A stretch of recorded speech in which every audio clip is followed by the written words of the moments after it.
Endgame, Part 2, The Antarctic Atlantis and Ancient ET Ruins, by David Wilcock and Corey Goode, narrated by David Wilcock. The establishment is threatened like never before. Are they about to disclose advanced high-tech ruins under the ice in Antarctica and a limited secret space program to try to save the New World Order agenda? This is some of the most surprising, fascinating, and relevant inside intel we have ever posted. Multiple groups have urged us to get this out as fast as possible, and here we are. The story is so incredible that you may need to just treat it like a sci-fi movie. But even if that's the only level you can accept it at, you should still find this to be a most fascinating read. Introduction by David Wilcock. The truth is exploding across the internet. Millions are learning for the first time that there really is a negative elite running the planet, engaging in child trafficking, among other heinous crimes. The cabal's brazen attempts to completely destroy this information are quite surprising to the millions who are only now discovering the scope of the problem. Although this information is extremely disturbing, it is also true. The only way we can heal as a planet is to face it and deal with it, individually and collectively. Part 1 of Endgame has spread more quickly than anything we've ever written before, getting its first 100,000 views in less than 31 hours, hitting 180,000 in 5 days, and topping 10,000 Facebook likes. Perhaps not surprisingly, my David Wilcock's page was completely deleted off of Wikipedia after publishing this exposé. It was always heavily compromised, but now it doesn't exist. Our goal in Part 1 was to create a unified resource of information to show how rapidly the Cabal, New World Order, Illuminati's whole agenda is plummeting. Even if you have read and understood the data in Part 1, you still have only identified one small and very negative aspect of the big picture. The full story is much deeper than most people could even imagine, and reads like an epic series of sci-fi novels, with great surprises in each new volume. Cosmic disclosure is not fake news. If you are a viewer of our weekly Gaia show Cosmic Disclosure, or have been following previous updates on Corey Goode's intel, then you are already familiar with this new reality. Corey's experiences are so highly bizarre that most people identifying as skeptics couldn't even follow us more than 10% of the way, if that. Nonetheless, Corey's intel has checked out with what many, many other high-level sources have leaked to me over 20 years of time. The truth is extremely surprising and complex. The intel also dovetails beautifully with the material in the Law of One series, which I've scientifically validated in 3 different published books with over 2,200 total references. The Cabal has now taken the incredibly brazen step of blacklisting 200 highly popular sites, including Gaia, our main portal for Disclosure TV episodes. They are using Google, Facebook, Apple, Snapchat, and other assets to prevent you from ever being able to find these sites, even if your friends wanted you to see them. YouTube has begun aggressively taking down every person posting videos on this scandal, including all 3 we mentioned in Part 1, David Seaman, Reality Calls, and the Alex Jones video. This is the work of a third world fascist dictatorship, hardly what we would expect in a democracy. If this was truly all just a big misunderstanding, why are they being so aggressive? Why block Gaia? Why would Gaia have made it onto the short list of 200 Cabal-banned sites if Cosmic Disclosure was just a big joke? How did we end up threatening the media elite enough that they literally do not want you to have any chance of finding it, even if your friends sent you the link on Facebook or Gmail? From the world we are working within, the answer is simple. Child trafficking and spirit cooking at the highest political levels is still just the very beginning. The whole subject of UFOs, ancient civilizations, advanced technology, and ETs has been strictly controlled by this very negative cabal.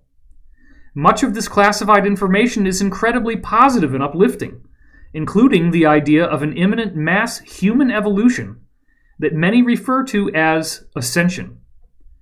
The Cabal is the proverbial dragon guarding the pile of gold and treasure, and the gorgeous virgin being held prisoner. If this group wasn't restricting our access to information, we would be living in a vastly more interesting world right now, with much greater technology. Is Corey telling the truth? By working around Corey for an average of 1 out of every 6 weeks over the last 2 years, I have seen ample evidence that he is telling the truth, as he has seen and experienced it. We have endured death threats, betrayal, financial hardship, and incredibly toxic abuse. This journey has not at all been fun or easy for him, nor for me. This is a spiritual war, not just a physical one. The Cabal is messing around with very real forces that are extremely negative and can influence those around us. It is all too easy to make mistakes and authorize attacks to come your way from these same forces. In my case, it comes mainly through the interference of others. This has been extremely difficult and exhausting, but it all reads as fairly mundane stuff in the worldly sense. In Corey's case, he has had very horrible physical experiences that most would consider paranormal, including being abducted by various human or ET groups. The only way we can protect ourselves is to try to have as positive and loving of an attitude as possible. Nothing else is sufficient. It is a moment-by-moment discipline. 5 different group categories, all requesting assistance. We also have 5 different major categories of groups that are now feeding us intel and requesting our assistance. We will learn more about each of them as this update goes on. Each of these groups is fighting as hard as they can to transform our planet, and have suffered horrible casualties along the way. Number 1, the Earth Alliance. This is the group Dr. Pachenik spoke on behalf of in Part 1. It is comprised of brave fighters in all 15 of the U.S. intelligence agencies, and many international factions. Number 2, the MIC-SSP, Military Industrial Complex Secret Space Program. This is a series of factions that believed they were the only game in town, up until recently. They are about to be publicly revealed. Number 3, the SSP Alliance. This is a breakaway group within an SSP that is much more advanced than the MIC version. The SSP is controlled by the Cabal, but the SSP Alliance is definitely not. Number 4, the Inner Earth Alliance. There are several different human ET civilizations living in huge caverns beneath the Earth's surface. Each racial type we see on Earth appears in these groups. Number 5, the Sphere Being Alliance.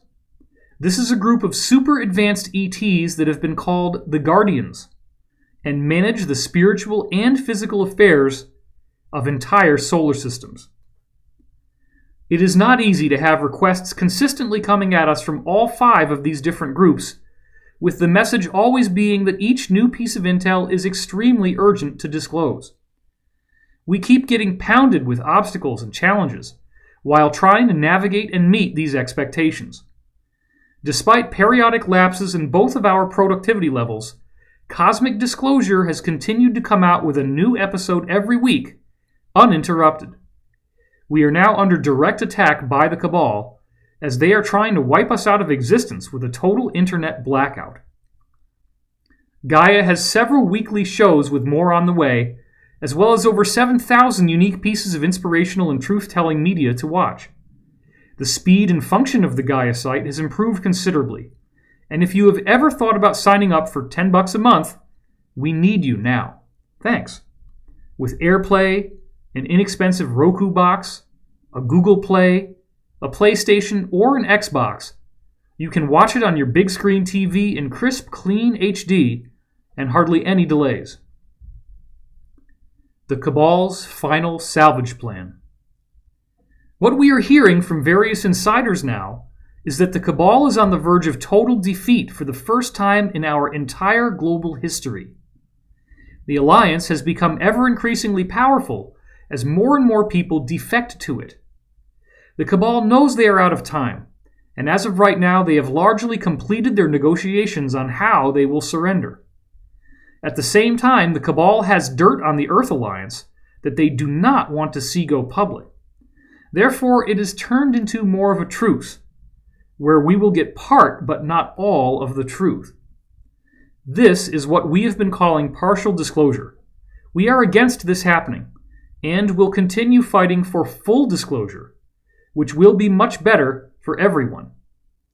Hundreds of thousands, if not millions of people are aware of what we've disclosed, and no one has freaked out about any of it.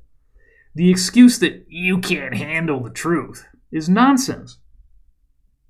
The SSP Alliance, Inner Earth Alliance, and Sphere Being Alliance are all pushing for full disclosure as well, which they call the optimal temporal reality for our future.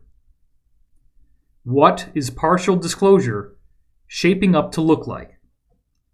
The partial disclosure plan includes some admission of wrongdoing, an outing and punishing of mid-level people, and a beneficial global financial reset.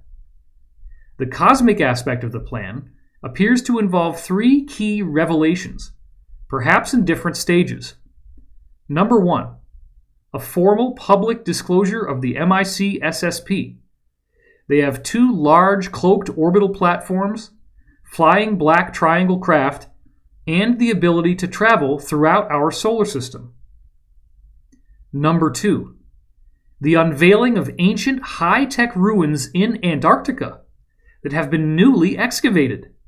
This will prove that Atlantis was very real and far more advanced than we thought. Number 3, the revealing of extremely ancient ruins over 1.8 billion with a B years old, within the Earth and throughout our solar system, often made of a crystalline, transparent aluminum alloy. Although this sounds pretty awesome and would be a great leap forward, this is still only a partial disclosure that leaves gaping holes in our understanding. Another potential plan that is in the optional category involves the possible disclosure of a single ET group known as the Tall Whites.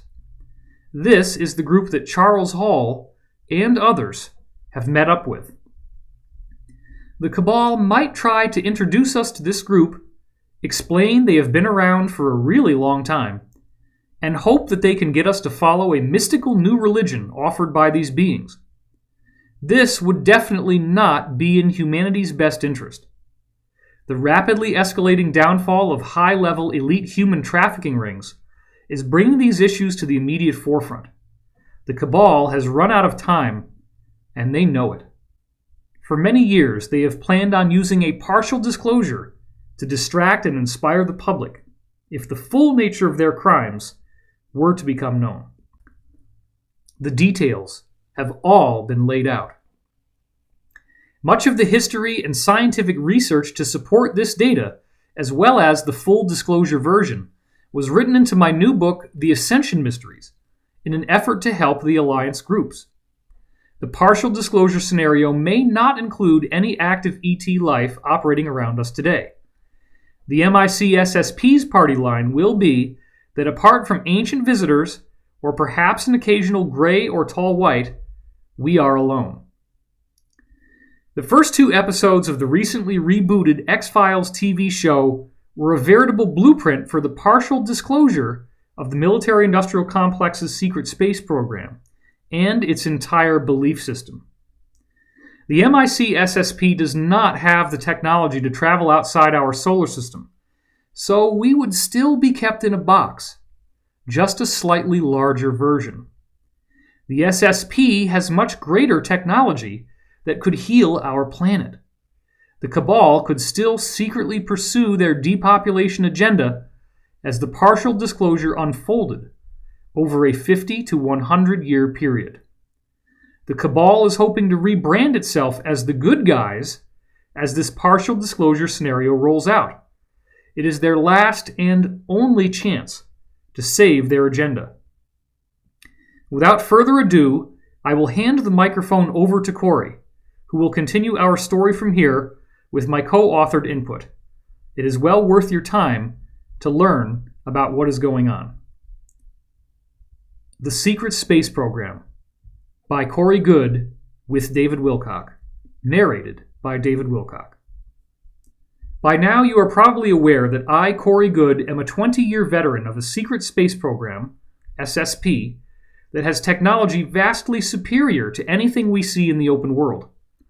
David Wilcock had been gathering a variety of insider testimonies for nearly 20 years when I began disclosing everything I knew to him in October 2014.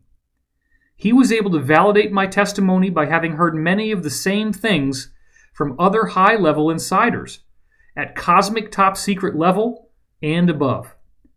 The majority of this insider testimony was completely off the public record and did not appear anywhere online, nor in any alleged fiction in the public domain. There were so many points of correlation that we stopped counting somewhere after identifying about 60 different highly specific examples.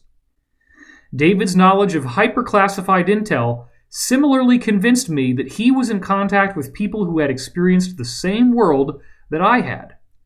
He gained these contacts through being a highly public scholar in UFOs and alternative science who had proven over many years that he could be entrusted with confidentiality. It is hard to imagine. The level of secrecy involved is so high that it is hard for most people to even begin to imagine the world of the SSP. An experience inside a true SSP base on Earth or elsewhere in our solar system would appear very similar to a scene from the movie Men in Black or Guardians of the Galaxy. An ever-increasing number of seemingly fictional movies, television shows, and video games are preparing us for an eventual disclosure. Some groups on Earth have been aware that we are not alone and have remained in active contact with extraterrestrials for thousands of years. Many more became involved when the Germans developed flying saucer technology with ET assistance in the 1930s. A vastly interconnected breakaway civilization has since developed, almost completely without any public awareness. William Tompkins independently validates. William Tompkins was unaware of me or any of my testimony when he wrote Selected by Extraterrestrials. Ours has strictly been an internet-based story, and Tompkins is a 94-year-old veteran who is not online. During World War II, he debriefed 29 different U.S. spies embedded in the German SSP at the time. There are many astonishing points of correlation between what the two of us are saying, again, far beyond any likelihood of chance. Interviews with Tompkins were conducted for Gaia before he knew anything about my testimony, but it all lines up beautifully. There are several episodes where we compare these knowledge bases, and the results are very surprising. Contact was reawakened. I had basically been out of the loop in the SSP since the late 1980s, except for a number of encounters with them in the 1990s and early 2000s that were all very brief missions. Much to my surprise, I was brought back into this world approximately 4 months after David and I began comparing notes. I was taken to a base on the moon that I was already familiar with, entitled the Lunar Operations Command, or LOC. By this point, David had gathered the bulk of my testimony together and had thoroughly briefed the senior management of Gaia on the story. I was quite surprised to discover that an alliance had formed within the SSP that wanted to share their remarkable technology with the general population of Earth. This alliance partially arose out of the SSP faction I worked within, known as Solar Warden. There are a total of 5 different SSP factions, and Solar Warden is made up of members from all 5 of them.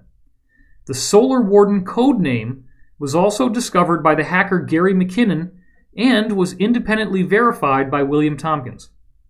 Sphere Being Alliance Ambassador.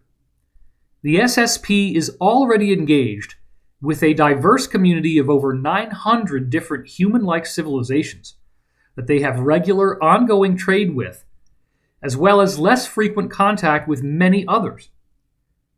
I became a conduit for the SSP Alliance to speak with a group of highly powerful, positive ETs that had remained mysterious up until then. These beings arrived in hundreds of gigantic spheres parked throughout our solar system. The spheres have been coming in since the late 1990s and have remained cloaked ever since. David was aware of the spheres ever since they first arrived, as they were often being seen on NASA's own SOHO satellite and were referred to as sun cruisers. No other ET group had anything that was anywhere near this large in size, so it naturally was quite a source of interest. Gonzalez was the key. The man on the inside who ended up bringing me into this world again has been given the pseudonym Lieutenant Colonel Gonzalez for security reasons.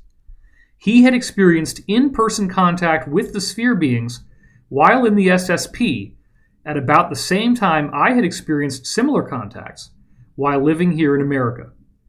Gonzalez did not report these encounters up the chain of command for some time, nor did I tell anyone about what I had experienced. In late February 2015, the sphere beings asked for me by name through Gonzalez. He did not know who I was, and his superiors had to look me up and figure it out. Up until I was requested by name, the sphere beings had completely refused to interact with the SSP Alliance, even though the Alliance felt they were trying to do something positive for humanity.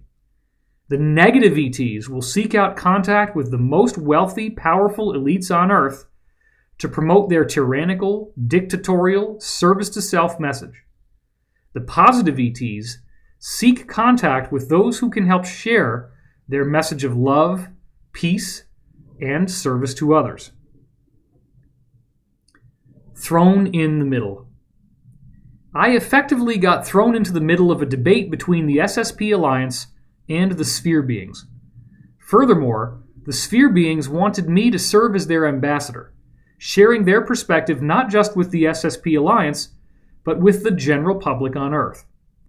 They are here to help guide us through an epic human evolutionary event that many call ascension. I have been told this will involve a massive release of energy from the sun that triggers advancements in DNA and consciousness. Wilcock's new book, The Ascension Mysteries, has references to ancient prophecies of such an event from many different cultures. The giant spheres are a form of living technology that is used to help smooth out this transition as much as possible. Without the help of the spheres, such a transition would likely be catastrophic and largely unpredictable. The Blue Avians. The main ET group I've interacted with has been the Blue Avians, a race of humanoids with large eyes and bird-like blue feathers on their bodies. We have since discovered that this is the same group that presented itself to the Egyptians through avian-looking humanoid gods such as Ra and possibly also Thoth. Their originally positive teachings were greatly distorted into the negative, as was described in the Law of One series. William Henry found ancient depictions of blue avians in Egyptian and other cultures, as reported in Cosmic Disclosure. Bird-headed humanoids are seen in Babylonian and South American inscriptions, as well as those of Egypt. Certain Bible passages describe Archangel Gabriel as having a bird-like appearance. Native American cultures also reported contact with the bird tribes, and the Japanese had the Tengu birdmen of the mountains. The Blue Avians are one of 5 mysterious, highly advanced ET races that are associated with the giant spheres. The Law of One series. Additionally, the Blue Avians have now absolutely confirmed that they were responsible for the creation of the Law of One series from 1981 to 1984. This was a series of 106 question and answer sessions between a PhD physicist and ufologist and an extraterrestrial intelligence communicating telepathically through Carla Ruckert. David had been studying the Law of One material heavily since 1996 and had already written 2 New York Times best-selling books on its complex science before we ever started talking. With that being said, the main blue avian I am in contact with, Ra Tir Air, has given us a warning about quoting from the Law of One as if it were a religion. He said many people are starting to quote chapter and verse from it and use it as a belief system that all new information has to meld with or be questioned and possibly rejected. They made it clear that there are certain distortions in the Law of One material that came from the people at L&L Research who presented it. If we make it into a bedrock belief system, it can create a personal religion that can be damaging for the individual in their emotional and spiritual evolution. Ultimately, we must all exercise our own discernment and choose for ourselves what the truth is, without ever worshiping any particular document or source. Telepathic contacts. It is also important to note that David has had telepathic contact with these same beings, such as through nightly dream analysis, ever since November 10th, 1996. Due to cosmic laws of free will, David has still never experienced the type of in-person contacts that are now happening to me. He has been given a roadmap of stages to go through that could lead to these contacts, and writing his new book, Awakening in the Dream, appears to be one key part of that process. Since I had already been a part of the SSP in the 1980s, it did not violate my free will to be brought back into it later in life. This almost obsessive focus with preserving free will is a regular element of every session of the Law of One series. Complex and multifaceted. This story is complex and multifaceted, far beyond anything I would ever dream of trying to invent. This has also not been a profitable move for me to make. I would have had a significantly higher income if I was able to go back into the IT field instead of continuing to fight for full disclosure, as I am now doing. In the course of this work as an ambassador, I have come face to face with the highest levels of both the positive and the negative sides of this battle. Some of these experiences have been so profoundly unpleasant that I can only laugh when people say they wish they could be in my shoes. The full narrative arc has been traced out in Cosmic Disclosure, our show on Gaia, as well as in these updates at spherebeingalliance.com and at David's website, divinecosmos.com. Various characters in the story. I have also met up with an alliance of human-looking beings living in huge habitable caverns inside the Earth. My main contact therein is a priestess named Kari. As described in previous updates, I also recently was introduced to an ambassador from a planet in a nearby star system that recently overthrew their own negative ET-driven tyranny. His name is Ambassador Mika. They are now working predominantly through dream contacts to help educate us on how to achieve our own freedom from these malevolent beings. Lieutenant Commander Gonzalez was my original contact with the SSP Alliance, and he continues to pass along intel at this time, as seen below. He originally presented himself as a lieutenant colonel in the Air Force. This was his cover ID, and I recently found out he was actually a lieutenant commander in the Navy. Lastly, I have been interacting with a more Earth-based SSP that is run by the Military Industrial Complex, MIC. The MIC SSP is unaware of the greater space program I was a part of, as we will discuss. So now, without further ado, we will pick up where we left off in the previous update at spherebeingalliance.com and in prior episodes of Cosmic Disclosure. A visit from the MIC SSP. Once again, in the early morning hours of Wednesday, October 26, 2016, I awoke to find that I was walking in the parking lot behind my house. This type of sleepwalking technology is standard fare for the Military Industrial Complex MIC space program group that has been contacting me in the recent past. I immediately noticed the same stealth-looking MIC wingless craft that I was taken in last time. It was parked in the same place it had been in the last time I was taken. The same two airmen greeted me and asked me if I was physically able to walk up the stairs. Since I had almost fallen after my knee buckled the last time they contacted me, they seemed as though they were being overly cautious. I went up the stairs, entered the craft, and was brought to the familiar room where I had been chemically interrogated before. This naturally caused me to feel extreme anxiety, since the original interrogations I went through were not pleasant, to say the least. I was asked to sit in the same seat and was buckled in. Once again, I was helpless, shackled into the same chair where I had suffered greatly in the past.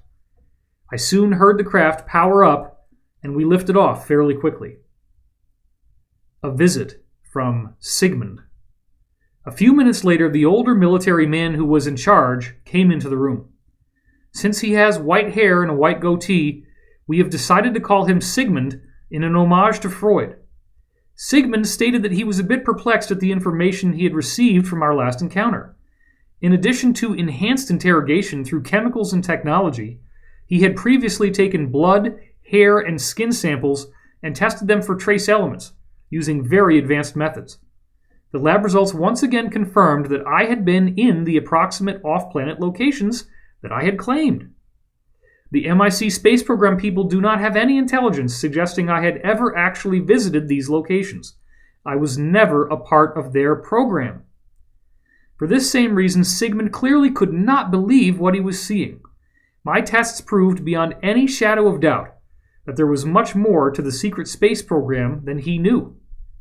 As a high-ranking superior officer, this naturally came as quite a shock to him. He was led to believe that he had access to all relevant compartments of the classified world. The MIC are not the only game in town. The people in the MIC space program have been taught that theirs is the only one that exists. They believe they are the top of the crop, the best of the best, the be-all and end-all. Since there is a plan in place to disclose their existence, we will now reveal as much about them as possible, so you can get a sense of what they do and don't know. They are aware of the existence of Luciferian cabal groups, practicing very advanced black magic on a global scale. This includes exacting protocols of performing specific ceremonies at specific times. It also involves hiding out in the open and telling us what they are doing in symbolic form. Events like the Grammy Awards, the Super Bowl halftime show, or the Olympics opening and closing ceremonies are used to broadcast occult images to millions of people. This, in turn, authorizes the negative forces they are working with to exact greater control over the earth and enhance their worldly power, as long as no widespread resistance develops. They do this through seeding our co-creative consciousness with their agenda. Our collective focus is the root power of their magic. The MIC people often believe that they are literally engaged in a biblical war against an ancient evil that has taken control of much of the earth. Advanced technology from our worldly perspective. The MIC SSP has at least 2 large space stations in Earth's orbit, as well as a number of manned satellites. They are roughly circular in shape and are large space stations with enough facilities for many people to work in various labs and so forth. They are also reported by insiders to possess floating aircraft carriers that look exactly the same as what we saw in the Avengers and Captain America: The Winter Soldier. They have black triangular craft that can travel around our solar system, as well as other stealth-looking varieties. This technology makes them feel that if anything else was going on in our solar system, they would be able to see it. When they see the crafts from other programs or of any of a number of ET races, they are simply told that these craft are ours. They are told that they are not on a need-to-know basis about that particular program and not to speak about their sighting with anyone. It is very compartmentalized. The Cabal is a very, very intelligent group. They built the MIC SSP from the very beginning to be disclosed at some point as a protective deception to hide the deeper-level secret space program. If anyone in the military-industrial complex secret space program ranks made unwanted technological or informational breakthroughs, they would be quietly plucked out, just as occurs here in our own level of the cover-up. Therefore, no one in the MIC secret space program will successfully discover portals that take them outside our solar system, as one of many examples. Certain areas are cordoned off to them as no-fly zones, so they do not see the advanced ET civilizations that already exist in our solar system. If someone sees something they shouldn't have, and the idea that it is one of ours doesn't stick, they very likely would disappear, or be reassigned. The Cabal knew that if the people in the MIC SSP truly believed what they were being told was the whole and complete truth, none of them could ever threaten the partial disclosure scenario. They could come forward and fight vigorously against any alternative view of reality because they believed in their heart and soul that they had been given the whole and complete truth. This is precisely what was happening with Sigmund, the commanding MIC officer who interrogated me, as we will review in a minute. They believe we are alone. The MIC SSP are told that we cannot travel outside our solar system. This is due to gravitational and energetic conditions at the boundary of our heliosphere that make any escape impossible with their current technology. NASA has already revealed gravitational anomalies with our Pioneer deep space probes as they travel closer to the boundary of our solar system, setting the stage for this announcement.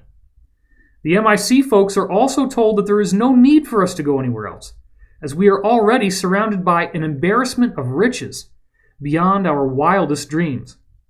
There are many impressive prehistoric intelligent ruins to explore here, from what they call the Ancient Builder Race. The oldest of these ruins date back more than 1.8 billion with a B years. Most of their members believe that any ETs have long since come and gone from our solar system. The only exception is time travelers from Earth's own future who have come back and visited us. Different levels of knowledge, depending upon the group. The MIC secret space program is made up of different military and intelligence groups that have varying levels of knowledge of ETs. Some think there are only 4 or 5 groups visiting us. Some don't think any have been here for thousands of years. The top brass of each branch have basic knowledge of 50-plus other ET groups that have visited us. This knowledge goes back to the 60s and was standard info in the briefings then for NATO and the DoD, etc. It is much more complex than can be summarized in a paragraph or two. The mid-level narrative.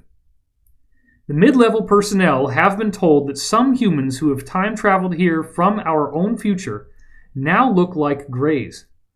This is due to evolutionary changes from having lived underground for thousands of years. One of the partial disclosure narratives was designed to focus on this idea, namely that all the human-looking and gray-looking ETs come from competing timelines in our future. The higher-ups usually know about a handful of ETs that are here now, but they are ordered to keep silent about it. Some MIC secret space program groups believe that we are all the blood descendants to varying degrees of pre-Atlantean human ET refugees that they call the pre-Adamites, as we will discuss. This is also a key feature of the belief systems of the various Cabal groups at the higher levels. The Cabal groups believe they have significantly more pre-Adamite blood than the rest of us, and formed royal bloodlines and elite ruling castes as a result. Energetic changes in our solar system. As Wilcock revealed in The Ascension Mysteries, one of his insiders has worked with the MIC secret space program and has been thoroughly educated in their views as we are explaining them here. The MIC SSP people are also aware that an energetic change is occurring in our solar system. They expect that this will lead to a massive release from the sun in our near future. The classic movie 2001 was intended to pave the way for the MIC program's eventual disclosure. If a sufficiently massive sighting or a well-publicized data dump from a whistleblower got traction in the mainstream media, the MIC secret space program could have been revealed many years earlier. 2001 and 2010 installed all the key pieces of information we would be told over time in the aftermath of that eventual disclosure. If you try to explain to the MIC secret space program that a much more advanced secret space program is operating around them, it is akin to blaspheming a major religion in front of its devoted followers. Pre-Adamites in the ice. Now let's return to our scene where I am now on the MIC secret space program craft, hearing what Sigmund was telling me. Sigmund revealed that he had been stationed at several classified military installations in Antarctica. He had spent time in the very area where the Anshar Inner Earth group had taken me on a reconnaissance flight. He stated that an extremely ancient series of cities had been discovered flash-frozen, deep under the ice shelf. He confirmed that there were also many animals and pre-Adamites preserved in the ice. He described the pre-Adamites as beings with elongated skulls, with strangely proportioned bodies that were obviously not designed for Earth's gravity and atmospheric pressure. When we combine this with what Gonzalez told me earlier, and the academic research David compiled in the Ascension Mysteries, it does appear that some of these groups were giants by our standards. Other hybrid groups may have been bred to have more conventional heights and or adapted to Earth's gravity over time by becoming shorter. The history of the pre-Adamites. According to Sigmund, this pre-Adamite group had apparently arrived here from another planet in our solar system that was no longer hospitable. They arrived here approximately 55,000 to 65,000 years ago and began to create hybrids of their species and the developing human population. This fit beautifully with what Gonzalez and others had already disclosed, which in turn became the central narrative of the second half of David's The Ascension Mysteries. What we now see as Antarctica was the seemingly mythical lost island of Atlantis. The Buwachi map from 1754 depicts accurate subglacial topography of Antarctica. No one in modern times even saw the continent itself until 1820. Insiders tell us the Buwachi, Orontius, Phineas, and other maps were copied over from ancient scrolls in the Vatican Library. The Earth shifted on its rotational axis, perhaps due to a nuclear war, and the water that inundated the continent quickly flash-froze into a gigantic ice shelf. Sigmund stated that the hybrid survivors of this catastrophe, who were living on other continents at the time of the Great Flood, completely lost access to their ancient cities for over 10,000 years. These beings then began to breed with the human populations in the regions they were stationed in at the time of the disaster. One major faction of pre-Adamites was constrained to the Americas, while the other survived in Europe, Africa, and Asia. Tompkins, Aldrin, the Draco, and Antarctica. The 29 embedded German spies Tompkins interviewed during World War II confirmed the Nazis were working with a violent, aggressive reptilian race. This group is humanoid, but with reptilian features. They have been called the Saurians or the Draco, and pose the biggest problem for everyone in our region of the galaxy. Surprisingly, the Draco have a central base of operations in our solar system, including huge under-ice facilities in Antarctica. This makes Buzz Aldrin's latest alleged tweet extremely interesting. We do now know that this tweet was disinformation, but the contents are still important to analyze. We can prove that he had just visited Antarctica while wearing a shirt encouraging us to get to Mars ASAP. We did hear that he was there to tour the pre-Adamite ruins that are now on the verge of being disclosed to us as part of this transition plan. Aldrin fell ill and had to be returned home. The disinfo begins with him allegedly tweeting a pic of an alleged Antarctic pyramid with the words, "We are all in danger. It is evil itself." If this had actually been real and not another internet hoax, it strongly suggested that he was briefed on the existence of the Draco, perhaps off the record, and it nearly gave him a heart attack. Excavation has finally been allowed. My contacts in the SSP Alliance revealed that the Draco have finally allowed the U.S. to excavate new pre-Adamite archaeological sites under the Antarctic ice. They have also granted permission for the small number of surviving pre-Adamites to access these areas once again. These pre-Adamite people look and sound just like us, except that they have elongated skulls that they must keep hidden if they are ever seen in public. David asked me how many of these people still live on Earth. As of now, I do not have any clear intel on their numbers, but it is likely in the thousands, if not more. The amount of ancient technology and information that has been found preserved in huge libraries under the Antarctic ice is staggering. He finally became convinced. I was listening to Sigmund telling me his version of the story and watching his face as he shared the information. He noticed me looking at him and wondering why he was sharing this with me. This caused him to break off from the current topic. He then stated that the data they collected from me the last time we met had the telemetry that I had retained subconsciously from the reconnaissance flight under the ice. This finally convinced him that at least some of what I was saying was true. David asked me for clarification when I first wrote this. Specifically, I had witnessed information on the heads-up displays in the Anshar bus craft I was riding in. Under interrogation, I was able to recall specific telemetry from those displays that proved to be extremely accurate, enough to meet Sigmund's quality standards. Another round. Sigmund then stated that he was going to alter my state of consciousness again to be able to dig deeper into my experiences and see what else he could glean.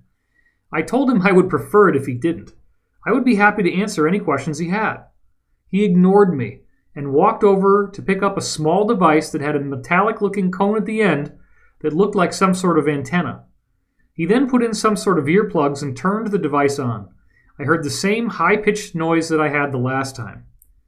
At this point, I lost consciousness, as has become the norm when this technology is used. Whatever conversation I have with Sigmund under the influence of this technology is not available to me after it is over. Leaving the craft and catching another ride. The next thing I am able to remember was walking back down the stairs of the craft with both airmen assisting me down the narrow stairs to the parking lot. I walked back home and went into my living room. A blue orb was zigzagging around as if it was waiting for me. This is a phenomenon that has been ongoing since this all started in February 2015. It is the transportation system used by the blue avians. Many people are starting to see blue or purple orbs just as I have been told would occur. This is a key part of our mass awakening process. I indicated that I was ready to be transported and was taken back to the same Mayan breakaway mothership I had been on before. Another meeting with the Mayans. The Mayan breakaway group started out in Mesoamerica, and thanks to a successful ET contact, they were able to migrate off-planet. They have since become advanced enough to develop a unique technology that appears to be based on the use of stone and consciousness. They act as a healing group that have provided treatment to Gonzalez and many other survivors of SSP enslavement and torture. There were now 6 of the Mayans in the room. 3 of them were females. I had only seen a female on one occasion before with any degree of closeness. Gonzalez was standing over by the floating stone console looking at it, while a Mayan was working the controls. He directed his attention to me and greeted me. He walked up and scanned me with the same black stone sphere that he held in his palm the last time. He smiled, and as he lifted it up, he said, "Please focus your attention on the magic 8-ball." He then scanned my head again while I tried to focus on the black stone sphere as he requested. Once he finished his scan, he turned and walked over to the floating console and somehow placed the stone sphere into the side of it. He then looked over at the Mayans. They then went into the next room where another stone console was floating and gave us some privacy. Seeding info into the MIC secret space program. Gonzalez stated that he was sorry he couldn't share some of the details about why I was being abducted and interrogated up until now. He stated that this was part of an operation that was seeding information into the ranks of this MIC secret space program. Apparently, many of them are disillusioned and questioning whether or not they were indeed at the top of the intelligence totem pole, as they had been led to believe. He stated that if this information gets to the right people within the MIC secret space program, it could hinder the wider plans of doing a partial disclosure of their program. These individuals now felt there was much more going on in the programs than they had been told. Gonzalez further communicated that I had to be unaware of this operation, so the interrogators would not figure out this info was being given to them on purpose. I had assumed that a similar scenario was behind why I had been kept so completely in the dark about what was happening to me, and why all of this had been allowed to occur by the SSP Alliance and the Sphere Being Alliance. More on the pre-Adamites and Antarctica. Gonzalez and I then talked about the conversation I had on board the MIC Secret Space Program's craft regarding the pre-Adamites. Gonzalez confirmed that he had received the same intelligence from some of his SSP Alliance contacts. The same data also appeared in the reconnaissance flight telemetry that the Anshar had shared with him. Advanced tech in ancient ruins. Gonzalez soon moved to another topic. He stated that Cabal proxies had discovered pieces of ancient technologies hidden in time capsules in many of the ancient Sumerian ruins. These proxy agents completely razed these ancient ruins to the ground, looking for these time capsules. These groups not only found several pieces of technology inside the walls of these ruins, they also located some new sites buried below them that were much more ancient. He stated that these artifacts were being stored in Mosul, Iraq at the moment. He also stated that one of the reasons such a vigorous battle is occurring in Mosul at this time is because various groups are fighting to recover these artifacts. After these historical sites were destroyed, the Alliance sent operatives to other similar sites across the planet to do sonar scans and try to locate more of these time capsules. He stated that they were doing so in the dead of the night and were using very advanced technologies to try to detect other anomalies around these ancient sites. The pre-Adamites want control. According to Gonzalez, the ancient technologies that were discovered in Iraq had belonged to this pre-Adamite group. This group wants the return of these technical artifacts immediately, considering them to be their private and personal property. However, certain factions who are now in possession of them will not turn them over. These are Earth-human proxy groups that the Cabal had sent on behalf of the surviving pre-Adamites. They got the cosmic equivalent of gold lust when they saw the treasure. What further complicates matters is that there are two different royal bloodlines among these pre-Adamites. These two groups are in a type of competition over the control of the financial and political systems of various countries. As I have said before, the people we are now calling pre-Adamites all have psychopathic characteristics by our normal definition of the term. The elongated mitre hats everyone wears in the Vatican are one of the ways they have been able to conceal themselves while still operating amongst us. The surviving pre-Adamites apparently have blue eyes. A weakening of the Cabal coalition. Gonzalez stated that this argument over the pre-Adamite ruins meant there was an obvious weakening of the Cabal's coalition. This split in the ranks of these global syndicates was being exploited by the Alliance. It seems that many of these Cabal groups now see that their organization is about to be fully exposed and brought to justice. The disclosures David mentioned in Part 1 did not happen by chance. They are the direct result of the hard work of the Alliance through outlets like WikiLeaks. It appears that many of these people are positioning themselves to cooperate with the Alliance during the prosecution phase. This, of course, is a very helpful thing. David and I have both consistently stressed that whistleblowers should be seen as heroes. It is very important that we not devolve into a witch hunt mentality. Issues with memory. At this point, the stone console behind him started flashing symbols in various colors of light. He turned his attention to the control panel as I noticed two of the Mayans entering the room. All three of them walked to the floating stone console and observed the symbols appearing in an obvious sequence. He glanced over at me and asked me if I was still having issues with my memory. I stated that indeed I had noticed difficulty in remembering things such as my children's birth dates, etc. His forehead wrinkled up a bit. He said he wanted to consult the Mayans to see what type of help they could offer. He then smiled at me as a blue orb entered the room and zipped directly in front of my chest. He continued to smile as he waved goodbye. I was taken to my living room, where I again laid on the couch and fell asleep. Another encounter with the Banished. Over the next 2 days, I was trying to make sense of what had occurred. I attempted to meditate on the experiences to see if I could remember what had happened while I was being interrogated. On the following Saturday, however, I was completely distracted by another encounter with the Banished female that had implanted entity attachments in me months earlier.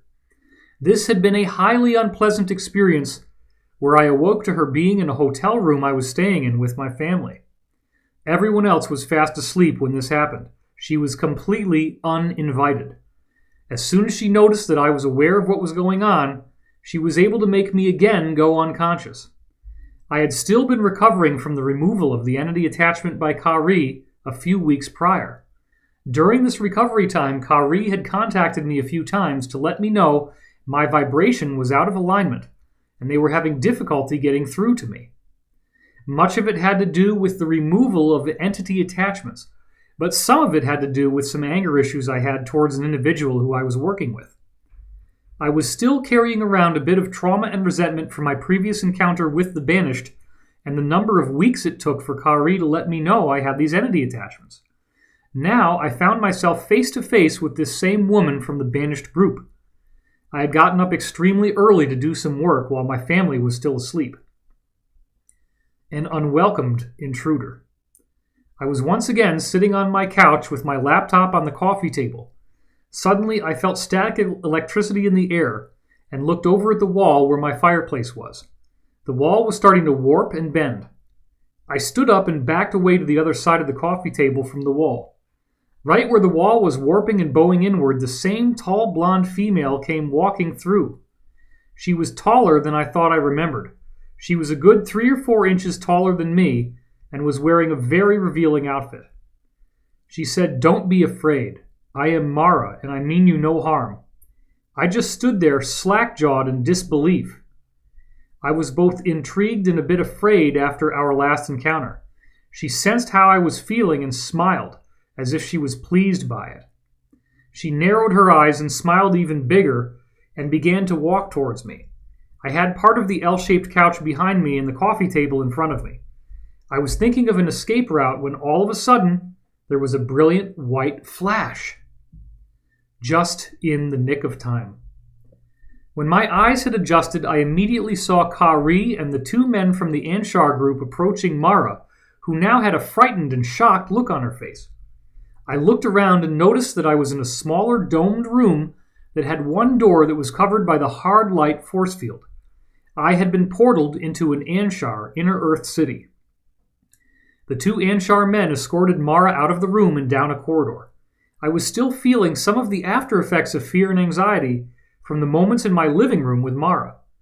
Kari walked briskly up to me, placed her hand on the side of my face, and looked into my eyes. I immediately began to calm down, and my rapid breathing and heartbeat subsided. I asked her why the Banished was back, and what was her intent. Kari stated that her intentions were not honorable, and that they intervened for good reason. It is vitally important to stay positive and loving.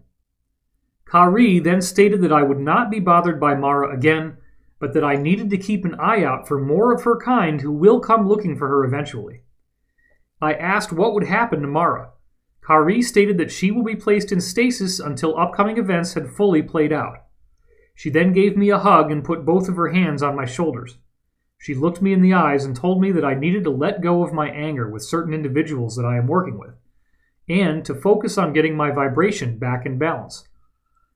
She gave me that huge infectious smile of hers, and then patted my shoulders and told me she was sending me back now. I was still a little bit shocked and confused from the encounter with Mara, and I'm sure my eyes showed it. Rebalancing my vibratory state. After another brilliant flash of light, I was now standing in the same place I had been in prior to the transport.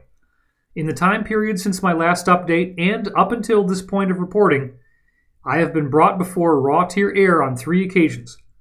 Each of them had to do with the rebalancing of my vibratory state and the frustrating behavior and actions of some people from my inner circle. During these visits, I was able to observe the cosmic scene and noticed that the giant blue spheres were becoming notably more translucent. The 9 metallic spheres were in about the same positions as they had been weeks earlier. Meetings with the Earth Alliance. By this point, we were getting fairly close to the time of the U.S. presidential election, which was indeed extremely contentious, as David had opened up with in Part 1. I had already been told many months ago that the SSP Alliance was in support of either Bernie Sanders or Donald Trump winning the election. Both of these men are aware of the cabal, are not a part of it, and want to see it taken down for the betterment of humanity. Just days before the election, certain allies I had in the FBI, Department of Homeland Security, and FEMA reconnected with me. They were very excited because their data showed that Trump was likely to win. Hack attacks from a panicked cabal. This next phase of insider contact started a few days after I published my last update. It began with a series of hacking attempts on my home computers. 3 of the computers that I use for work began to pop up intrusion alerts. I disconnected from the internet and ran a few security scans on them out of an abundance of caution. I found out these cabal groups have apparently been in a state of panic for weeks, as more and more has been leaked about their involvement in pedophilia and sex slave rings. They are also organ harvesting their young victims to sell on the black market. These are just a few of the crimes being committed. The FBI has had enough. The FBI has been quietly investigating these deplorable crimes for decades. David's own insiders independently confirmed this to him, and it has now gone public, as we saw in Part 1. The FBI investigators had brought this evidence to several attorney generals in the past, only to have them tell the FBI to close their investigations. The FBI soon realized that major changes would have to occur before they would ever be allowed to bring these people to justice. The more they investigated, the more prominent and powerful names began to pop up. It appears that these sex slave and pedophile rings have been associated with close to a third of everyone working in government organizations within the USA and the EU. It was determined that any attempt to prosecute them would be met by roadblocks. This is one key reason why the alliance favored Trump. This appears to be one of the main reasons most of the FBI was behind Donald Trump in the election process. They knew the alliance was in favor of Trump becoming the next president. The FBI have been aware of the alliance for some time. The FBI believed that if Trump won the election, they would finally have their opportunity to bring this evidence to an attorney general who would actually prosecute.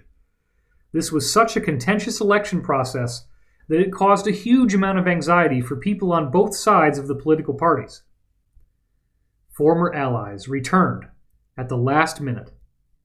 Since I had gone public, a few of my sources in the FBI, Department of Homeland Security, and FEMA had broken off contact with me because of the crackdown on whistleblowers in the Obama administration.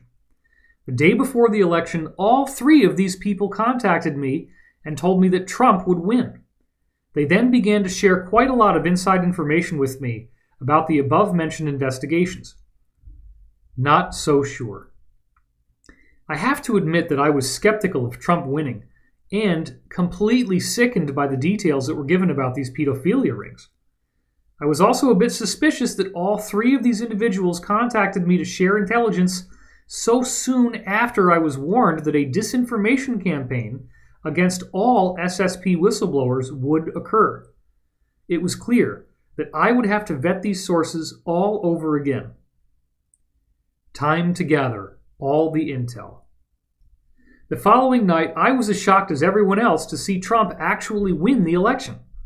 I was able to confirm through other sources that these 3 individuals were not attempting to discredit me. I then contacted them for a full download.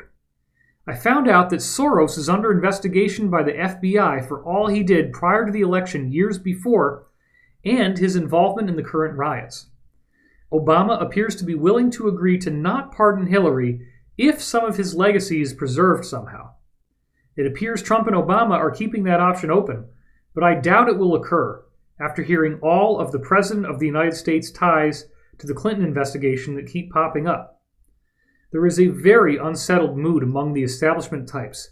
This was not supposed to happen. They tried to rig the voting, but underestimated the voter turnout for Trump. David captured a photograph of the front page of Huffington Post, now controlled by Verizon, on Election Day. It showed a 98% chance of Hillary winning and a 1.7% chance for Trump. Vote hacking would not be sufficient. It turned out that there were so many voters for Trump that it outpaced the Soros-owned voting machine glitches that they hoped would steal the election. They had calculated that changing approximately 1 out of 100 votes for Hillary in the key swing states would be sufficient, and they were wrong. I was clearly told that Soros was financing most of the riots right now, as I just said.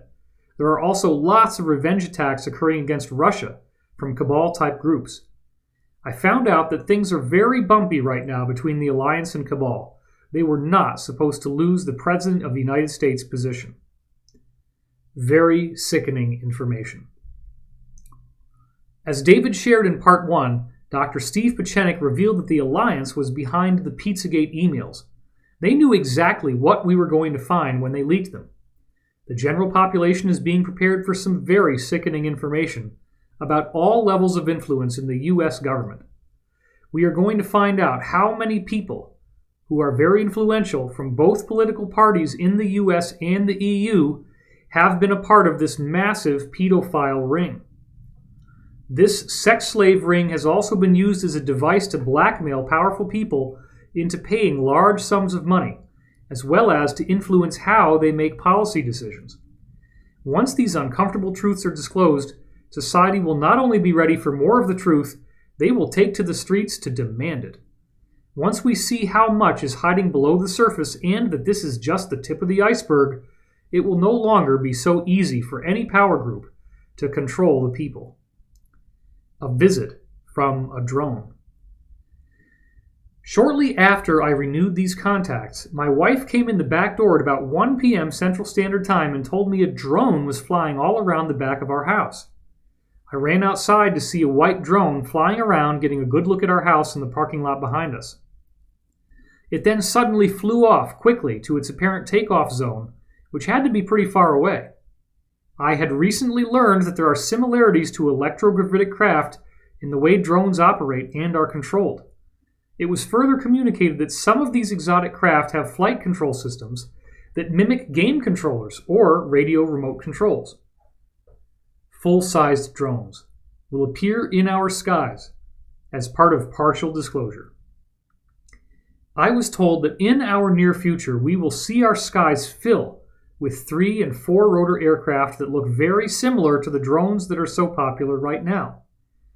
I was also told these tri- and quadcopters would be almost completely automated, with advanced collision avoidance and autopilot features.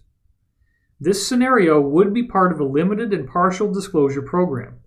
The cabal had hoped this would result in humanity not being told about anti-gravity technology until some time later.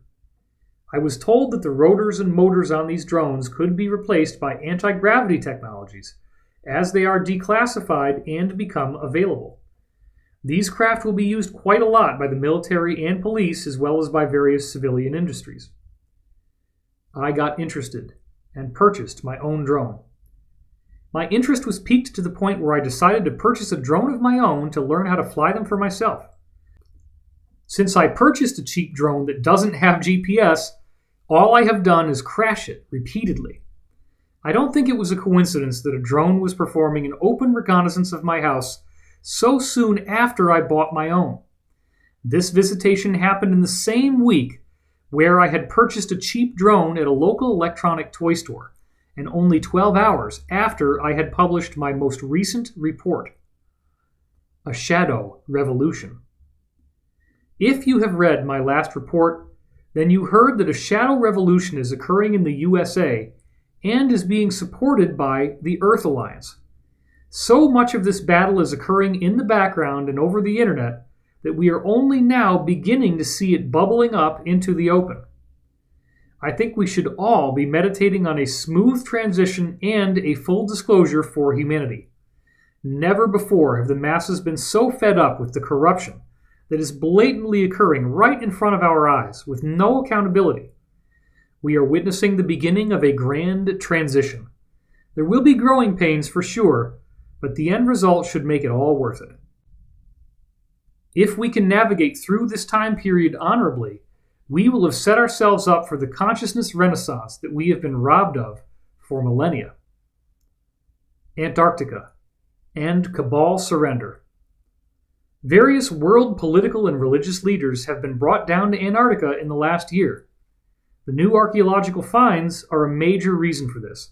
They are excitedly taking tours of the findings. According to sources, the Cabal plans on fleeing to an island in New Zealand, certain areas of South America, and Antarctica. If so, these meetings may very well be a signal to the Alliance that key members of these secret Earth syndicates are preparing to escape justice from an angry American populace. The Cabal had believed they could steal the election and once again escape their fates. They were wrong. Perhaps the strangest development of all was when U.S. top diplomat John Kerry flew down to Antarctica right on Election Day. Buzz Aldrin visited the ruins as well, and something caused him to fall ill and need to leave the area before he was scheduled to. Section 2. Pre-Adamite Ruins. In this section of our fascinating new intel update, we go into even more detail about the pre-Adamite ruins that have been discovered in Antarctica. As it turns out, these fallen angels, the survivors of an epic off-planet war, deliberately landed in what is now Antarctica to take advantage of the high-tech ruins that were much, much older.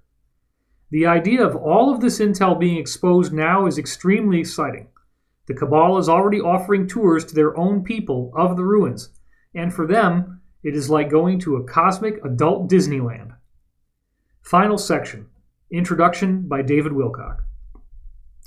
Corey had put together everything you just read in the first section before our latest Gaia taping. In fact, the write-up was an essential element of organizing his thoughts for our interviews. Not long after we returned home from the taping, additional surprising experiences happened to both Corey and me. I ended up with a planned power outage that was only supposed to last a few hours, but stretched on well past the time I had to go to bed. Without electricity, the house became cold and dark, and I had to rely on my prepper supplies to live comfortably, which I basically did. A fairly prolonged power outage may occur. I saw that this could be a synchronistic warning of a mass power outage that would occur as we head into the final phase of the Cabal's takedown. There have been long-standing rumors of an approximately 2-week power outage, perhaps a bit longer, as the Alliance goes through the final stages of arresting key Cabal operatives. This is primarily intended to prevent them from fleeing and to minimize panic and civilian casualties during the arrest process. Shortly after my power outage, Corey and I got talking via Skype text, and the results were good enough that we will close out our article with the notes of our conversations. By this point, Corey had new experiences that added even more to our story, but he hadn't had time to write them up yet. We have slightly edited and improved our conversation in order to make it more readable and listenable and add greater context in certain areas. Conversation between Corey and David. December 3rd, 2016, 2:14 a.m. David: we just had a day-long power outage. Everything was pitch black, and they didn't turn it back on until well after midnight, well after everyone had to sleep in dire cold. What are your thoughts on the 2-week power outage scenario for mass arrests? This seemed like a 5-alarm fire level warning, telling me to get ready for it being a lot longer than one night. Corey: that is why I delivered the message to have a minimum of 2 weeks of supplies. I am definitely ready. Unraveling very quickly. David: it does also appear that the Cabal will create a financial collapse to further try to ruin Trump if nothing else works. Pizzagate was the #1 story on the internet yesterday, as evinced by it being the top of Dig, which is a content aggregator. I photographed that. This whole thing is unraveling very quickly. The more the mainstream media keeps saying there is, quote, no evidence and no victims whatsoever, unquote, the more the kids doing this are waking up and fighting even harder. It's very interesting. So I am seriously wondering if the stuff could hit the fan before the inauguration. They may not be able to hold it off that long, and the cabal may force things to come to a head sooner than that. Most of the agreements have been made. Corey. Things are actually moving at a snail's pace in the background right now. Just about all of the things we talked about that were being negotiated between the Alliance and the Cabal have now been agreed upon, mostly. In the meantime, prepare to see tons of elite-connected people resigning from their jobs. They will not flee the country, of course, but will immigrate to a safe zone out of protest of Trump being president and ruining all of their hard work, etc. David. Wow. How recently since the election did they come to a full agreement? Corey. Most of these agreements were final just before the election, once the likely outcome had become apparent, but many have occurred after the election. David. Both of these data points can and should work their way into the update so it is current. I will see to that. Losing power for this long was like a massive cosmic reset point for me. It does make sense that the Cabal would make an agreement once they see what is happening. However, their core teaching is betrayal is the first rule of the order, so it is unlikely that they will ever accept any deal and actually do it. The Antarctic discovery. Corey. I have now had well over a dozen confirmations that indeed a huge effing discovery was made down in Antarctica. Indeed, there are many, many types of ruins and artifacts strewn out across the continent group of islands and in underground facilities beneath the glacier-covered land. David. Very cool. Corey. The update is going to need an update to get current, but I can take care of that. David. Did this Antarctica discovery get facilitated by ice cap melting, allowing new areas to be accessed, then coupled with digging, or was it just the result of excavation? Corey. There was some melting, but mostly years and years of excavating. They use steam blowers to do most of their excavation of artifacts and to create new areas when they need to build, I was told. David. They must have hit the mother lode recently if it took them years to get there. Corey. Mother effing lode. Many square miles of new ruins. David. That makes sense about the steam blowers. Are we talking about a Manhattan-sized area of buildings and working technological artifacts? That good? Corey. Many square miles of ruins have been detected, with only a small percentage that has actually been excavated thus far. David. So it's not like the ruins were protected in some sort of dome under the ice and left undamaged. They are all trashed up, I assume, but there are still things in there that can be pulled out. Are any of the buildings in a fairly undamaged condition? Corey. They were all flattened, crushed, or knocked over by the events that flash froze the area. They have tons of trees, plants, and wildlife frozen in place, like they were put on pause. They are also finding many pre-Adamite bodies. David. Interesting. I expected that everything would have been thoroughly smashed unless there were some very unique conditions. There will be a whole lot of giant animals, sloths, mastodons, toxodons, turtles, and what have you. The biosphere was very different then. Corey. That is absolutely true. They are already pulling out a variety of bodies of flash-frozen prehistoric animals. Corey is being used as a dream symbol. Corey. I just remembered that Kari told me many people are having dreams of me teaching them in small classes in underground bases and in spaceships. This is because several different groups are using me as an avatar in dream contact now, as well as the people putting me in that place subconsciously. That is just freaky stuff and I don't like it. An avatar could be used of me to do anything in most dream states. David. I know the feeling. We've both had thousands of people write in after images of us appear in their dreams. We have to remind them that we are not literally traveling there, nor are we aware of what they experienced. Dreams are symbolic and metaphorical in nature, and based on the work we are doing, these symbols usually represent people's transcendent aspect in Jungian terms. Corey. There is quite a lot of dreamscape communication going on from the inner Earth groups, as well as from the ETs and Black Ops government types. People should definitely be paying close attention to whatever they remember right now. The Cabal finally have something to feel positive about. Corey. Most of my recent intel has been about ancient technologies and ruins that are causing a major buzz in the elite communities. It is interesting that we circle back to our prehistory during this time of times as we decide how we as a collective will finish. David. Maybe it's nice that the elite finally have something to feel positive about. It may make them feel better about signing a deal with the Alliance and actually not lying for once. The discoveries have captured everyone's attention. Corey. These groups are sort of in a lull between battles right now and are all sort of focused on some of the recent discoveries. David. They already have access to really cool stuff, but perhaps this is something that more of the Earth-based groups get to enjoy. Those groups haven't necessarily been able to see the stuff off-planet. So it makes sense that there would be excitement even though there has already been lots of cool stuff to see. Corey. This is stuff they knew or heard in myth that existed under the ice and inside other ruins around the globe. This is the first time anyone has had access to it in roughly 10 to 18,000 years. So yes, they are pumped. David. Buzz appears to have been able to see it as well, only to then have some health issues. Corey. His old heart probably about pounded out of his Mars mission shirt. What are we going to find? David. Are any of the buildings intact and upright enough to walk around inside of them? Any power systems still functional? Corey. It sounded like there are some that are not totally flattened above ground. Most of the stuff is below ground in caverns.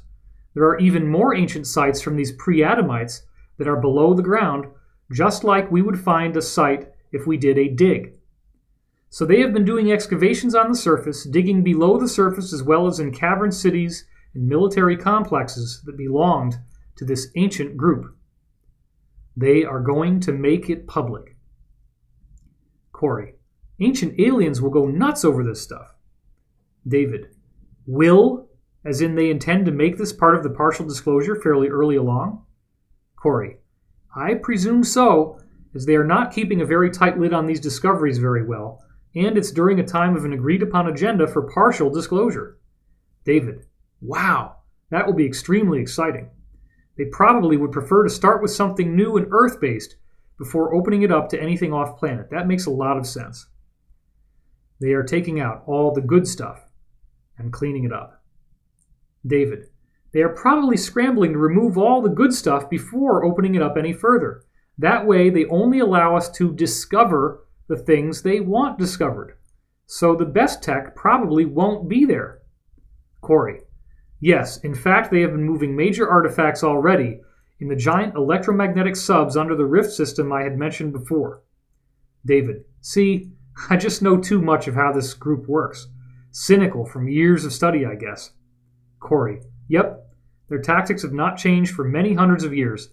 It is hard to be positive knowing all of the stuff going on in the background, but I do the best I can. When did this all start? And what did they find? David. Are a majority of the top Cabal people touring there at various times? And when did the discovery actually get excavated to an appreciable degree? Corey. The first discoveries occurred some time back, not sure. They had an idea of what was below the ice after doing very high-tech scans from space. They have been excavating one site and discovered many, many others spread out across what used to be dry ground. This happened over time. They have been studying what they are finding and moving some of it out before bringing in various bigwigs from various secret societies.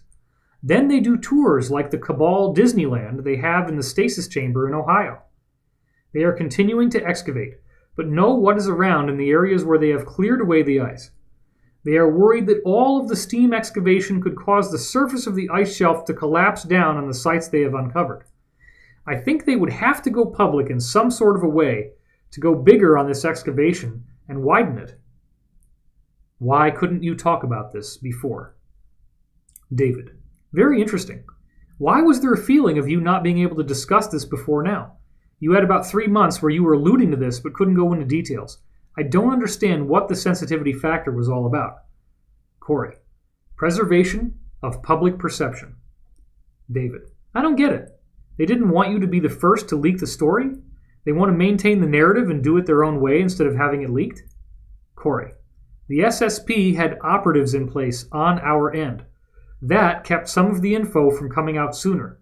The elite want to maintain the narrative. Alliance personnel would have been compromised. David. So the SSP Alliance folks are the reason why this discovery is coming out sooner, as in now, through your leaks? Corey. Yes.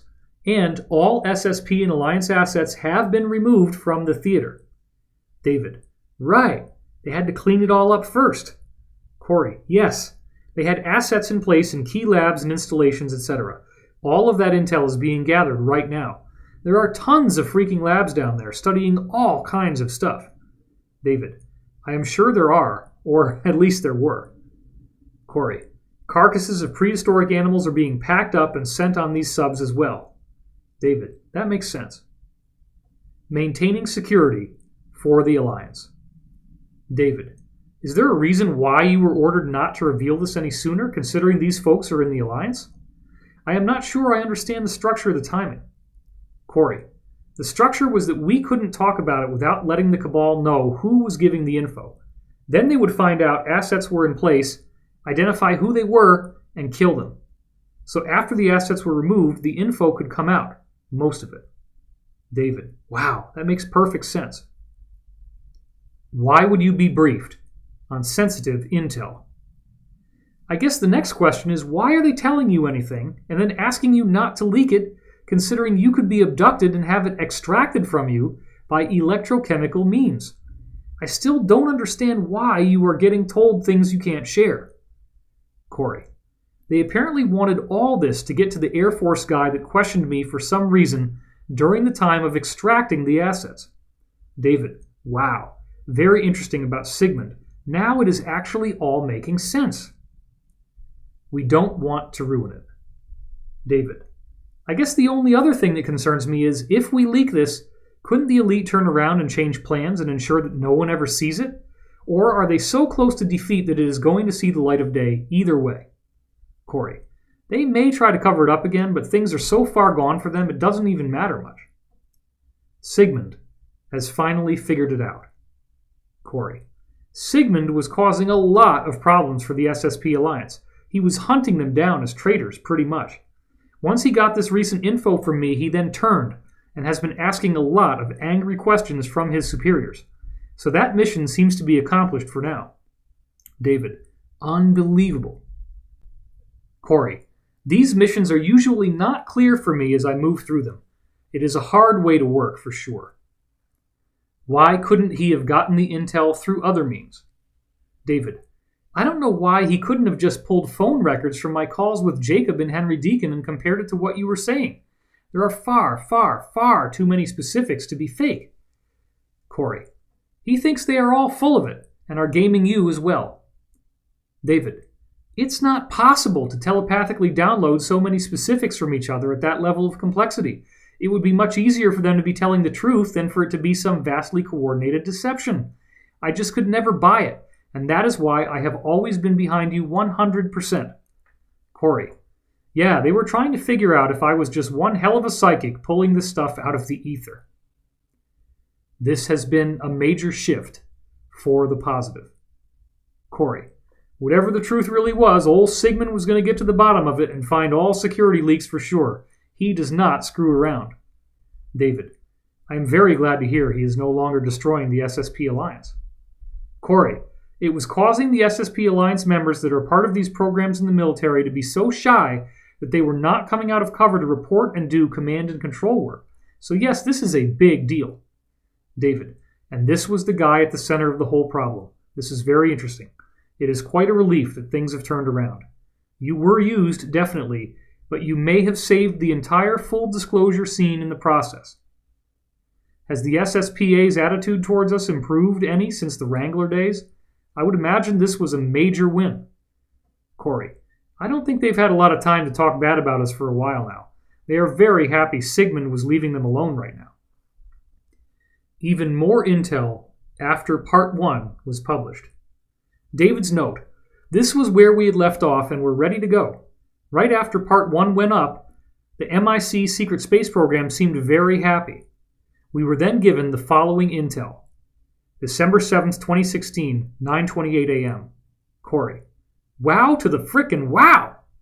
I got a nice chunk of info about the pre-Adamite ruins and other things discovered in Antarctica during a no-questions briefing this morning. It was from MIC Secret Space Program personnel sent by Sigmund. The pre-Adamites went to Antarctica to re-inhabit ancient builder race ruins. It appears that there was already some ice on Antarctica when the pre-Adamites arrived. It was, of course, in a different position than it is today, much closer to the equator. They went to this semi-tropical region even though it was not as hospitable as other places on the planet for a reason. They were coming here with little technology from a dire situation and wanted to take advantage of ancient builder race ruins and technology in Antarctica. There is at least one ancient builder race ruin complex there that is over 1.8 billion with a B years old. Amazing tech remnants. The researchers found pretty amazing ancient tech remnants. One discovery was a complex of rooms with a gold-copper alloy mix that were in plates covering the ceilings, walls, and floors of this complex. An image of Botatong Temple in Yangon, Burma, could be used for a general vision, not exact, of these gold rooms. They had weird spirals and grooves in the plates. They were obviously for channeling large amounts of electricity.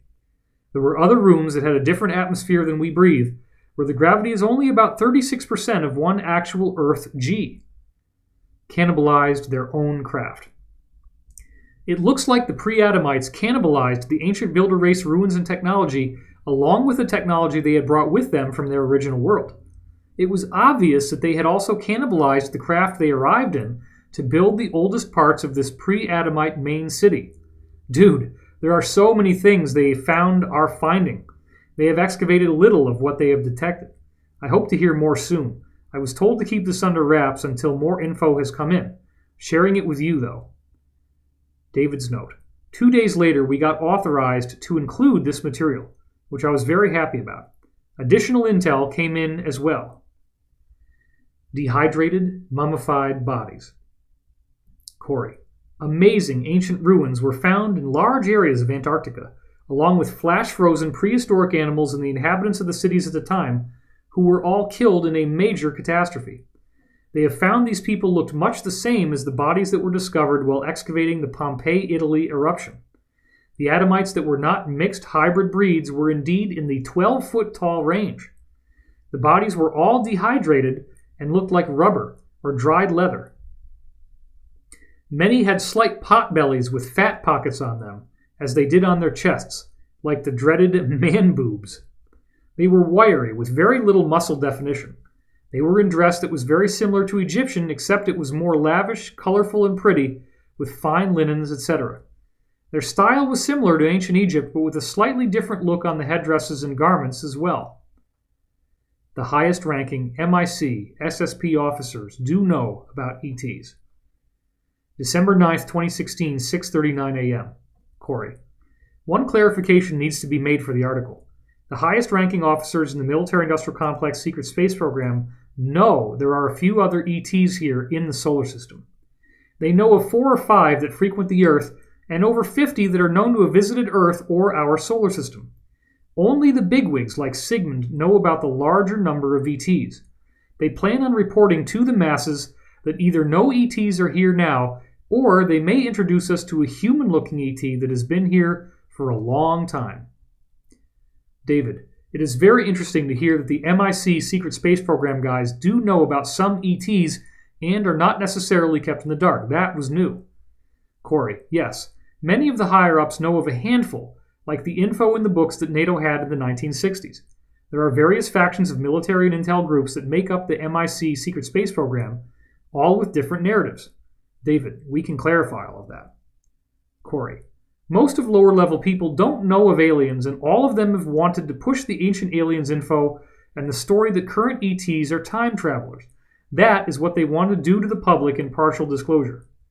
David, this is very interesting and useful, and we will definitely work it in there, as I did not know that. Genetic experiments were being conducted. December 10th, 2016, 5:28 a.m. Corey, I am getting more and more, in chunks, so to speak.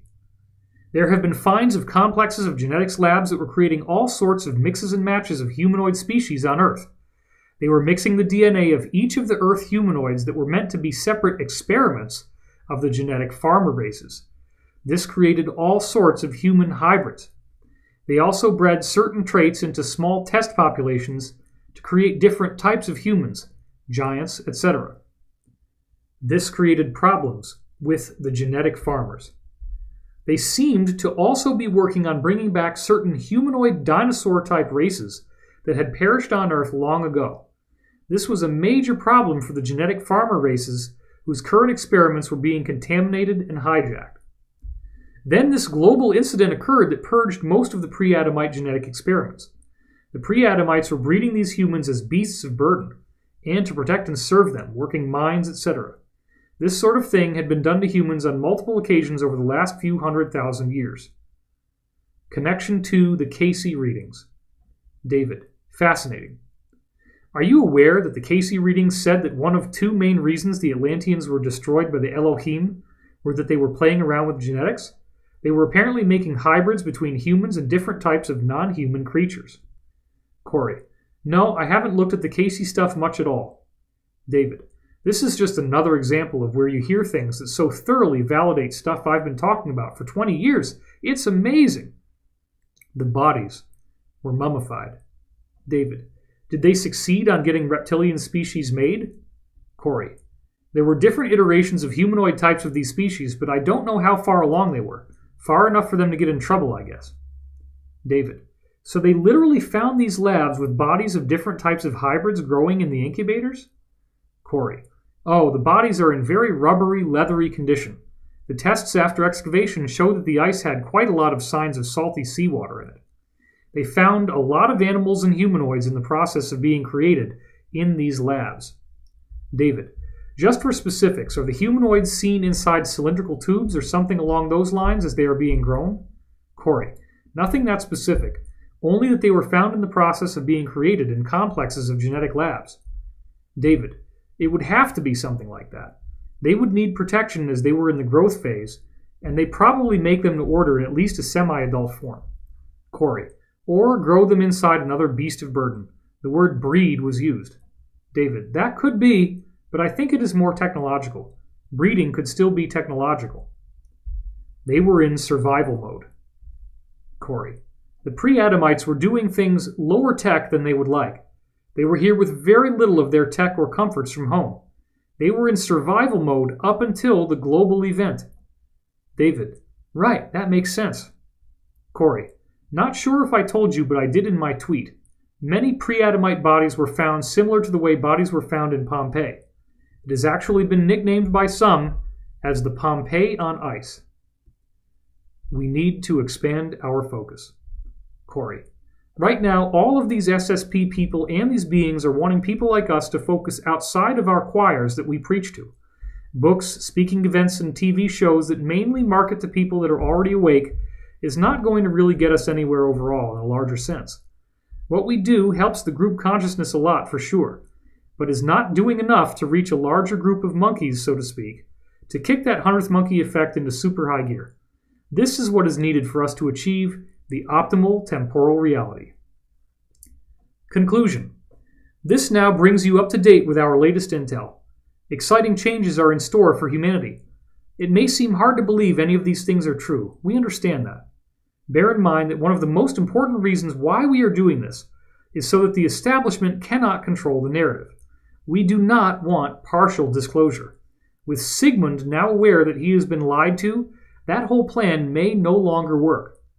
If you start hearing any of the things we have been saying here as mainstream news, then you can remember where you heard it first.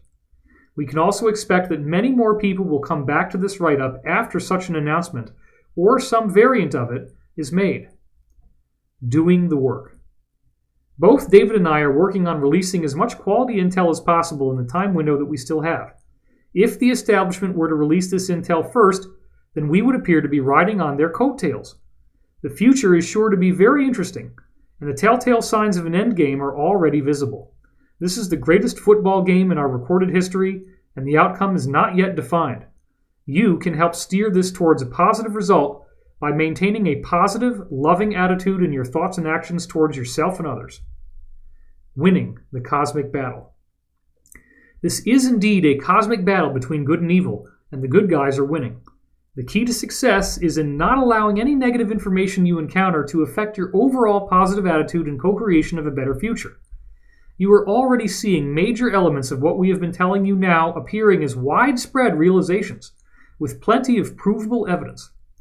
The Cabal's only real chance to stave off defeat and appease the Alliance is disclosure, so we have some very interesting experiences to look forward to in the near future. Your support of our grassroots efforts is vital to our success. You can find out much more about this insider world by subscribing to Gaia and watching our shows. Corey also has had continuing financial distress, so if you feel guided to, please visit spherebeingalliance.com and make a donation. David's new book, The Ascension Mysteries, gives far more context to what we have discussed here, and both of us are eagerly awaiting the announcement of new projects as well. Thanks, and stay tuned. Update by David Wilcock before posting. The story is already leaking. We were urged to get this article out in the strongest possible terms as fast as possible. Corey's article went up Sunday morning, December 11th, after we had worked on it all week as fast as we could. Almost immediately after Corey posted this first draft, the planned intel rollout we were warned about started to happen. It was an incredible, quote-unquote, coincidence that was obviously a very deliberate event. Let me read you this headline now. From the Daily Star. The lost city of Antarctica. Shock claims massive civilization exists beneath a mile of ice. Antarctica is hiding a huge city underneath more than a mile of ice, according to incredible claims, by Rachel O'Donoghue, published December 11, 2016. Subheading beneath the image. Incredible. A lost city hidden underneath sheets of ice would be an astounding find. David's note. Let's read a part of this for ourselves, as this was quite astonishing.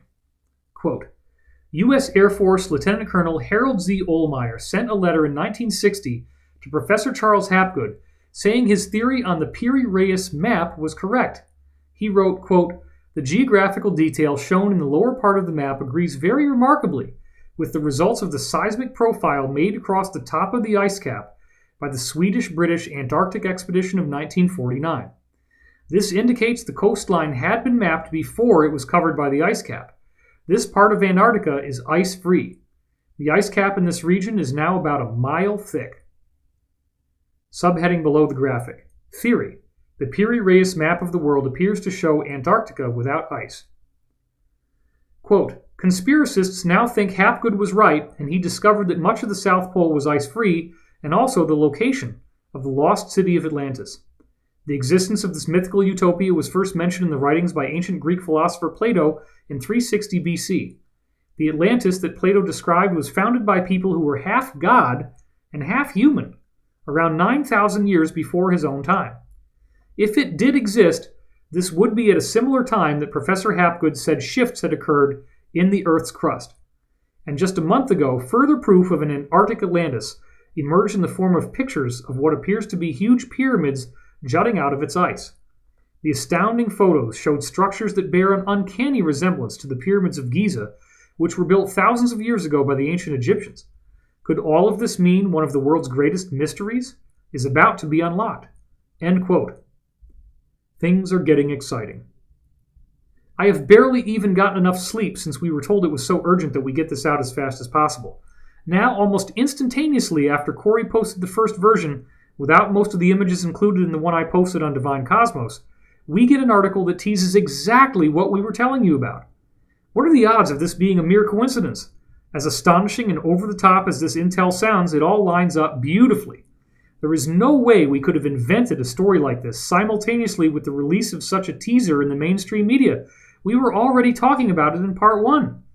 Thank you for your support of this work. This is really starting to get interesting. Update minutes later. Synchronicity already starting. Endgame Part 2 is taking off just as fast as Part 1. The views are flying in after just a few minutes. I just added the Solar Warden image and the hit counter was at a nice even number, 1,600. This is another example of the synchronicity phenomenon I reported in Part 1 happening again. Then, after breaking this into 2 sections and adding some graphics, Part 1 was now at 181,855, 18,1855. A few seconds later, after checking on this update, it got even better. Now the first and the second articles both had repeating digits in their hit counters, 18,1888 and 4399. This phenomenon requires no effort, and it bodes well for an emergence of the truth. Thank you for walking this path of discovery with us. Update, same night, breaking records. This article has taken off so fast that we've now topped 20,000 unique views in just over 5.5 hours. I hit refresh as it was getting close and landed on the quad, 19999. Thank you for sharing and liking this article. You are helping us fight for full disclosure, and we do sincerely appreciate it. Update 2, same night, 3 sets of 24s. As of 10:51 p.m., 7.5 hours after this article went up, we're already approaching 25,000 hits. I hadn't looked at it at all since the above and took some time off. Before going to bed, I randomly decided to refresh it and got a bunch of 24s. There were 2.4K Facebook likes and the hit counter was at 24,246. As soon as I published this and closed out of the page, the hit counter had a triple in it, 24447. Some people may not believe that this is happening spontaneously, but once you authorize synchronicity by opening your mind, you will be amazed at what starts to happen. These repeating digits catch your attention and tell you that whatever you were just thinking or doing is a sign that you are on the right track, spiritually speaking. No effort is required, it just works. These continue to be very positive signs that we are indeed right on the threshold of some very major breakthroughs. Update 12/12, 11:41 a.m. Antarctic City hits Drudge. Much to our surprise, an upgraded version of the Antarctic Atlantis story, this time on another MSM tabloid, The Sun, made it onto the front page of Drudge Report today. Headline, The Lost City of Antarctica. Massive ancient civilization lies frozen under ice. When you go ahead and click on the link, this is what you see. The Sun. Headline, The Lost City of Antarctica. Shock claims massive ancient civilization lies frozen beneath mile of Antarctic ice and could even be Atlantis. Conspiracy theorists believe that there is a secret city which is frozen over, and it could even be the lost city of Atlantis. By Jennifer Hale, 12th December 2016, 1:05 p.m. David, this was just one day after our article was published. We were urged that if we didn't post this immediately, we would get washed out by MSM disclosures. That has already started to happen, but thankfully, because we worked really hard, we got the jump on them. This article borrows many of the same images and themes from the star, but has interesting new elements at the end that is even more in line with what we've been revealing. Quote, Conspiracy theorists went wild earlier this year when a video claiming to be from the lost city emerged. It appeared to show extensive ancient ruins hidden in the ice and was a video supposedly left behind by a California TV crew who have been missing since 2002. Archaeologist Jonathan Gray claimed that the U.S. government is trying to block the video from being seen because it reveals there is a, quote, massive archaeological dig underway 2 miles beneath the ice, end quote. But that's not the wildest claim, with several online websites claiming that there is a city in Antarctica and Hitler knew about it, making it a secret Nazi base. The wild claims state that the Nazis claimed an area of Antarctica as German territory and sent an expedition there. Artist's impression of a doorway to Atlantis, which is claimed to be the lost city underneath Antarctica. The Nazis then allegedly mapped the area and discovered a network of rivers and caves, one of which led to a large geothermal lake. A city-sized base was built there called Base 22, or New Berlin, and supposedly was home to not only Nazis but also the Illuminati. However, things get even weirder, with suggestions that the Germans discovered abandoned alien technology or contacted aliens and used it to make super weapons. And some people think the rumored base still exists, with the Germans, aliens, and the Illuminati planning to launch a new world order from it.